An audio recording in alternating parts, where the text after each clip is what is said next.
Hello, good day. This is Eric Sel from ARC Sidecars. May mga clients tayo na encounter or mga prospective clients, mga nag-i-inquire sa atin na napansin nila na medyo mas mura sa iba, mas mura yung mga produkto, mga sidecars or kolong nila sa iba kesa sa mga products na meron tayo, sa sidecar tsaka sa kolong na meron tayo. Una, hindi ko alam, no? Hindi ko talaga alam yung reason bakit mas mura sa kanila at mas pricey ng konti sa atin. Pero one thing I know for sure, yung presyo na meron tayo ay sapat para dun sa produktong ginagawa natin. I really believe na yung presyo na binibigay po natin sa market is the right price based dun sa costings na ginawa natin, materyales na ginagamit natin, sa mga builder's fee na binibigay natin sa mga kasama nating gumagawa, sa serbisyo na binibigay natin sa kanila at sa mga kliyente natin. I do really believe na yung presyo na meron po tayo ay that's the right price. Hindi ko alam kung ano yung reason ng iba. Pero may mga builders po tayo na nakakapagkwento sa atin na may differences daw sa mga materyales na ginagamit. May mga bumisita rito last time na mga builders, napansin nila, na-amaze sila, ang kakapal daw ng mga materyales natin. So tinanong ko kung bakit niya nasabing makapal yung materials natin. Dahil na-compare nila dun sa shop na pinagagawa nila na hindi namang ganon yung ginagamit ng materials, while sa atin ay iba daw. So, hindi ko sure kung totoo yung sinasabi niya, but wala na akong planong alamin, no? Napaka-busy namin at wala na akong planong alamin pa kung ano talaga ginagamit ng materials ng ibang mga shop. Kung ano man yon, that's their model. Yun yung talagang produkto nila, no? Pero sa akin, personally, sa amin sa ARC Sidecar, hindi po namin kino-compromise yun. Isa sa mga vina-value namin, core values namin, ay yung paniniwala namin na dapat ang ibigay nating produkto sa mga kliyente ay, or customers ay yung mga high quality na products.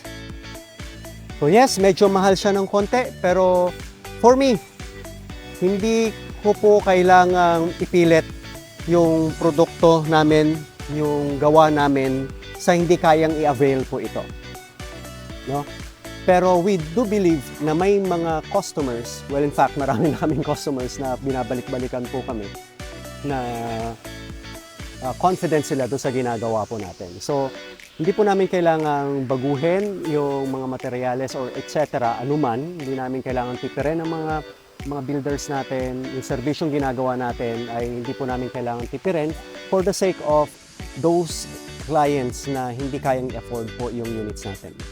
So ako po, talagang mas prefer ko po talaga yung high quality at saka yung durability niya dahil yun po yung personality ko. Even sa mga gamit ko po na binibili personally ay mataas yung quality. Sinisikap ko na yung mataas yung quality at high durability yung mga binibili ko personally. Kasi at the end of the day, sino ba ang sasakay dun sa sidecar natin? Most of the time. Sino ba ang gagamit nung sidecar or kolong natin most of the time? Hindi ba ang pamilya natin? Most of the time. Di ba ang saserbisyon natin, pamilya natin? So kung pamilya natin, bakit natin titiparin? So sa ARC Sidecars po, mga kaibigan, mga kapatid, parang yun gusto po namin i-portray sa inyo. Sa amin po, yung mga materials po namin, hindi po namin tinitipid. Ang mga builders po namin, hindi po namin tinitipid. Yung serbisyo na binibigay po namin, hindi po namin tinitipid. Yung mga upholstery, materials na ginagamit po natin, hindi po natin tinitipid. So,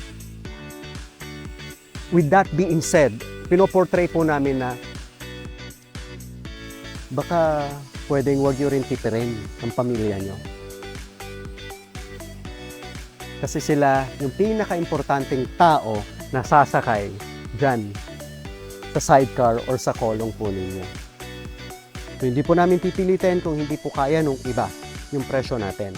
Do hindi naman ganun kalakihan kung tutuusin yung diferensya, pero may malaking kinalaman sa quality at saka sa durability, sa security ng iyong pamilya. So, yun yung masasabi natin. So, hindi lahat ay kayang bilhin yung unit namin. Pipili po sila ng mas mura, walang problema. Dahil same with cellphone.